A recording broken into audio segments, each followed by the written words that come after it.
아니 분명 저한테 자격이 없더라도 된다고 했잖아요. 본인이 계약서랑 서약서까지 다 읽어보고 사인까지 해놓고 이러면 안 되죠.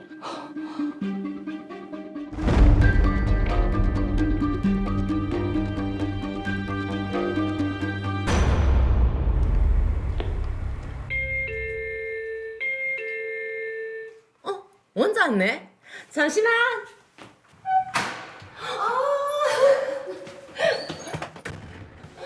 야, 이게 얼마만이고? 그러게, 네 서울로 이사하고 나서 한 2, 3년 됐나? 아무튼 반갑다. 어서 들어가서 앉자.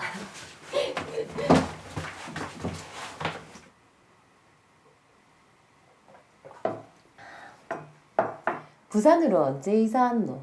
한 달밖에 안 됐다. 이래 빨리 내려올 거면 서울을 가지 말지.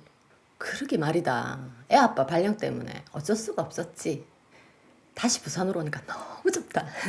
나도 네 얼굴 다시 보니 너무 좋네. 그나저나 여기저기 전세살이 그만하고 집을 사고 싶은데 집값이 와 이리 비싸노? 청약 통장 없나? 그런데 관심이 없어서 안 만들어놨지. 근데 청약이 돼도 분양가가 너무 비싸서 엄두가 안 난다. 아, 내 아는 지인 중에 뭐더라? 아, 그래. 지역주택조합원. 그거 해서 엄청 싸게 아파트 들어갔다던데? 지역주택조합원? 부산으로 온 지 한 달 그래, 됐는데 숲지. 니도 한번 알아봐봐. 뭔가 야. 불안하네요.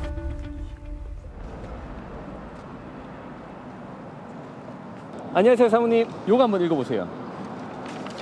A구역 아시죠? 거기 대규모 아파트 단지가 들어설 계획인데 조합원 모집 중이거든요. 조합원이요? 네, 지역주택조합이라고 들어보셨죠? 네. 관심이 있으시면 거기 적힌 사무실로 오셔서 상담받아 보세요. 싸게 내 집 마련할 수 있는 좋은 기회입니다. 어떻게 조합원들 많이 늘었습니까? 아직 모집 중입니다. 가입 조건 안 돼도 뭐 이미 세대 방식이 있으니까 잘 좀 해봅시다. 네, 알겠습니다. 저 조합원 가입 상담 받으러 왔는데요. 아, 며칠 전에 길에서.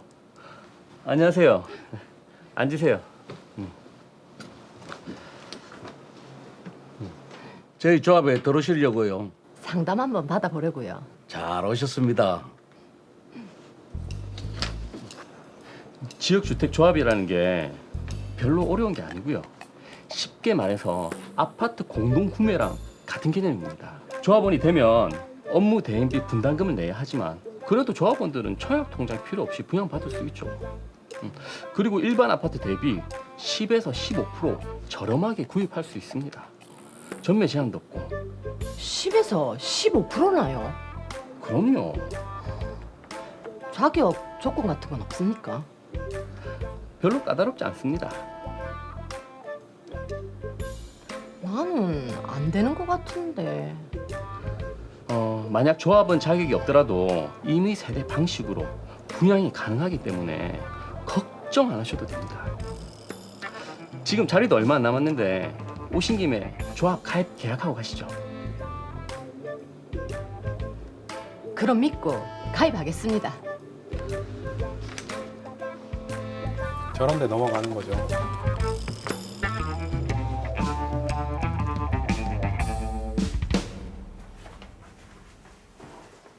국토부? 국토부에서 내한테 올 게 있나?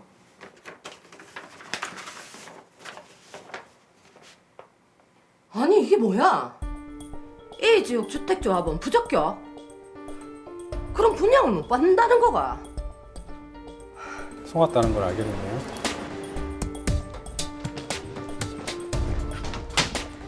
아니 저기요, 내가 조합원 부적격이라니요. 조합원 인정도 못 받고 아파트 분양도 못 받는데 분명 계약할 때 자격이 없더라도 괜찮다고 했잖아요.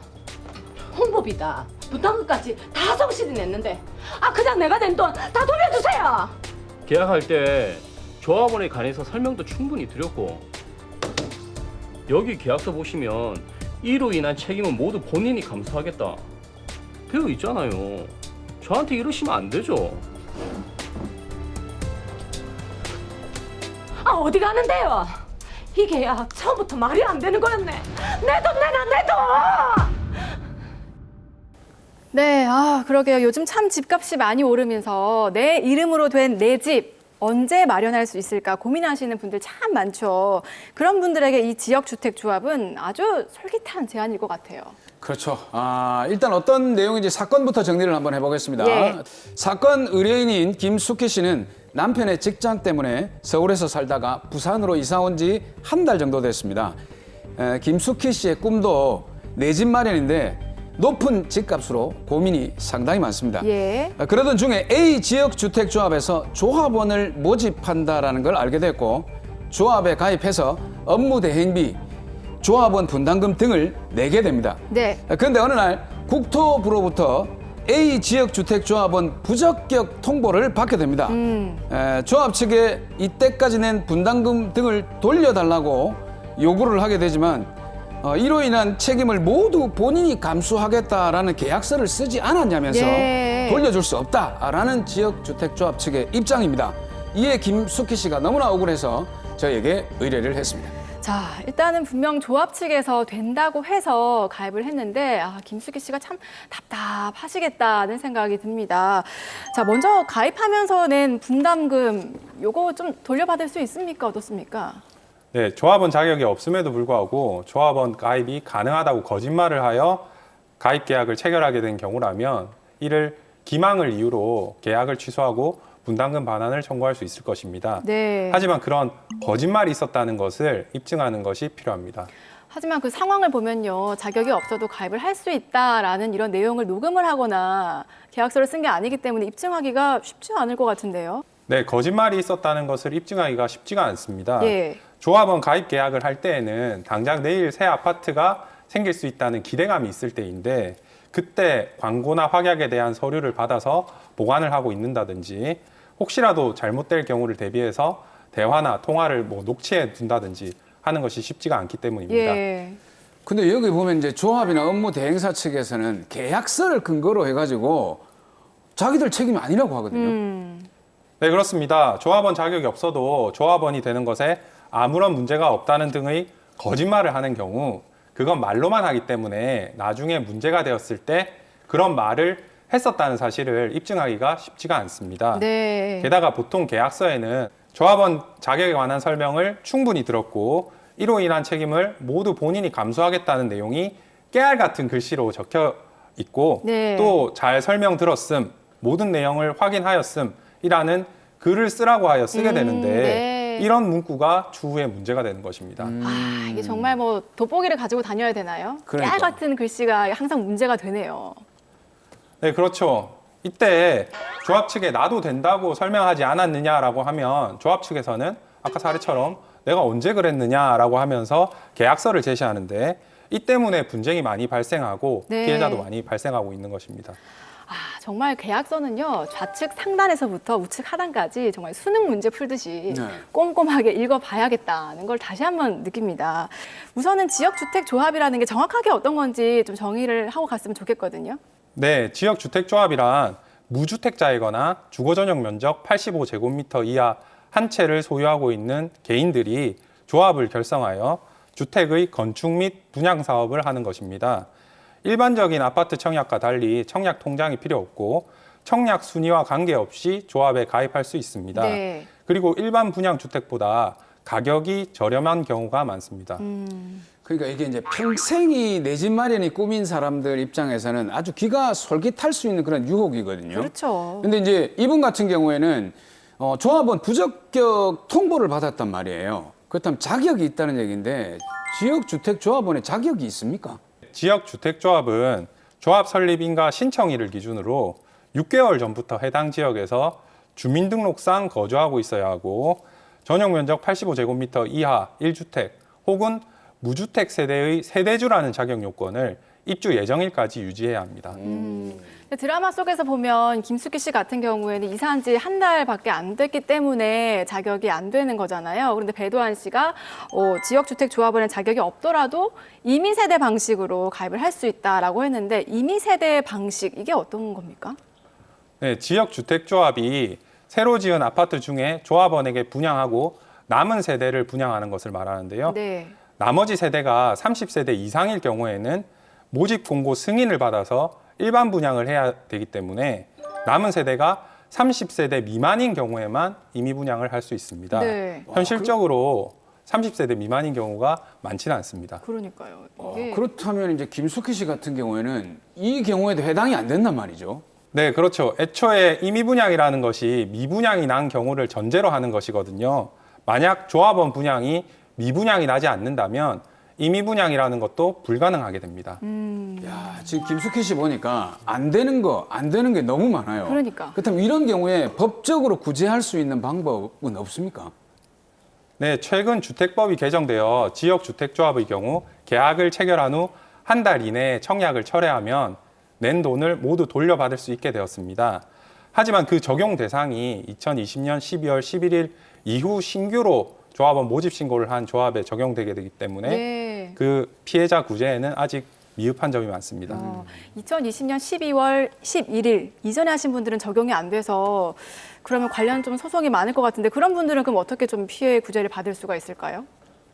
네, 사안에 따라서 기망, 착오, 원시적 이행 불능 등을 주장하면서 소송을 하는 수밖에 없는데요. 네. 소송을 하기 전에 조합 측에게 이렇게까지 소송까지 불사하겠다라는 입장을 보이면서 합의를 시도해보는 방법도 좋은 방법이 될 것입니다. 그럼 보통 합의하는 확률이 어느 정도 됩니까? 합의를 잘 해주십니까? 그 변호사의 역량에 달려 있을 것 같은데요. 네. 합의가 잘 되는 경우도 있고 네. 안 되는 경우도 있습니다. 네, 사실 또 뉴스나 그 기사를 보면 피눈물로 바뀐 내 집 마련의 꿈이라고 해서 관련 분쟁들 심심찮게 볼 수가 있는데 현장에서도 이와 관련된 좀 의뢰들이 많이 들어오십니까? 네, 이 사건처럼 조합원 자격에 관해서 제대로 설명을 안 해주거나 자격이 안 되는데도 된다고 거짓말을 해서 가입계약을 체결하였는데 네. 정작 조합원도 되지 못하고 아파트도 받지 못해서 소송을 하게 되는 경우가 상당히 많이 있습니다. 네. 또 지역주택조합은 조합 설립 인가를 받으려면 사업 예정 지역 내 80% 이상의 토지 사용 권한을 확보해야 하는데요. 이게 확보가 안 되었으면서도 마치 다 확보가 된 것처럼 거짓말을 해서 가입 계약을 체결하고 돈도 냈는데 알고 보니까 토지 확보도 안 되어 있고 네. 사업도 진행되지 않고 지지부진해서 소송을 하게 되는 경우도 있습니다. 이거는 확인해 볼 수 있는 방법이 없는 거죠.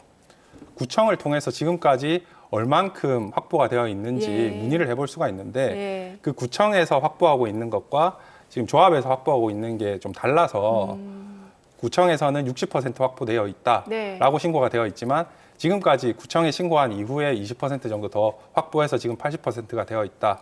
이런 식으로 거짓말을 하는 것이죠. 아, 이제 얘기를 듣고 보니까 지역주택조합이 상당히 위험성을 좀 많이 가지고 있는 것 같은데 그러니까요. 이제 구체적으로 얘기했을 때 어떤 위험성들이 있는지 우리 오동준 변호사님 좀 설명을 좀 해주시죠. 네, 지역주택조합과 관련하여 보통 문제가 되는 점은 사업의 진행이 지지부진하면서 사업이 계속해서 지연되는 경우가 많다는 것과 결과적으로 사업이 실패로 돌아가는 경우도 상당수 있다는 것입니다. 예, 변호사님 그렇다고 해서 꼭 지역주택조합이 실패만 있는 경우는 아니잖아요. 뭐 성공을 해서 내 집 마련을 하시는 분도 계시다고 들었는데 그럼 이거 가입을 할 때 좀 어떤 것들을 챙겨보면 좋을까요?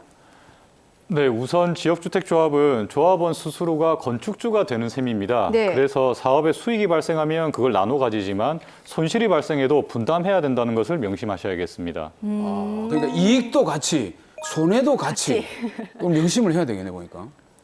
네, 그렇습니다. 그래서 이 지역주택조합에 조합원으로 가입하기 전에 가장 중요하게 좀 점검하셔야 될 사항 일단 두 가지를 말씀드리면 첫 번째로는 조합원 가입 계약서나 조합 규약에 조합원에게 불리한 내용은 없는지를 잘 살펴보셔야 됩니다.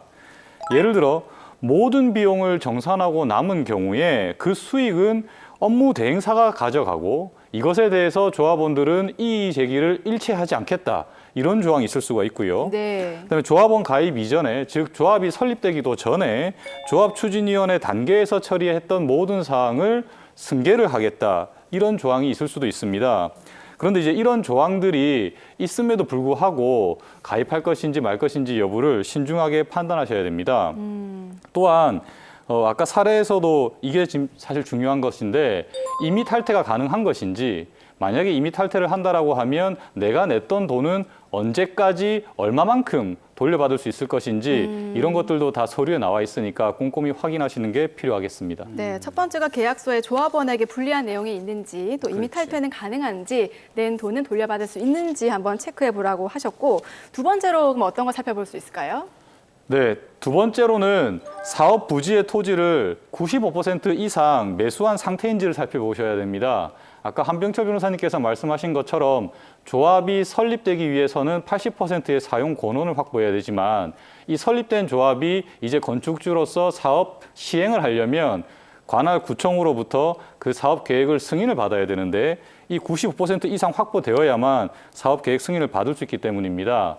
그리고 나머지 5%의 미확보 토지는 매수 청구를 해서 사실상 강제적으로 수용할 수 있기 때문에 이 토지 확보가 되었는지 안 되었는지에 따라서 사업이 될지 안 될지를 판단해 보실 수 있기 때문입니다. 야, 저런 일단 과정을 겪기 위해서 굉장히 많은 시간이 걸린다고 하는데 그러니까요. 사실 어떤 모임이든지 들어가는 것도 자유고 나오는 것도 자유지 않습니까? 이게 탈퇴를 하기 위해서 어떤 그 방법은 없을까요? 네, 조합원 자격이나 토지 확보율에 대해서 기망이 있었다면 이를 입증해서 계약을 취소하는 방법이 있을 겁니다. 그런 사정이 없이 그냥 임의로 탈퇴를 희망하는 경우에는 조합 규약에서 정한 대로 돈을 돌려받게 되는데요. 보통 계약금 및 업무 대행비를 제외하고 나머지만 돌려받게 됩니다. 네. 그마저도 당장은 받지 못하고 기다려야 되는 경우가 상당히 많이 있습니다. 말씀을 들어보니까 지역주택조합이라는 것이 어떻게 보면 위기와 또 기회가 공존하는 것 같아요. 그렇죠. 네. 자, 이렇게 좀 내 집 마련의 꿈도 깨지고 돈도 잃게 될 위기에 처한 우리 김숙희 씨에게 한병철 변호사님께서 정리를 좀 해주시죠. 네, 조합 측과 합의가 되면 가장 좋겠지만 합의가 되지 않는다면 소를 제기해서 이미 낸 돈의 반환을 청구해야 될 것입니다. 김숙희 씨처럼 계약을 체결할 때부터 조합원 자격이 없었는데도 계약을 체결한 경우에 대해서 최근 하급심 판결이 조합원에게 공급하고 남은 주택이 30세대 이상일 경우라면 임의 분양이 불가능하기 때문에 무효라면서 납부한 돈을 전액 돌려주라는 판결이 있었습니다.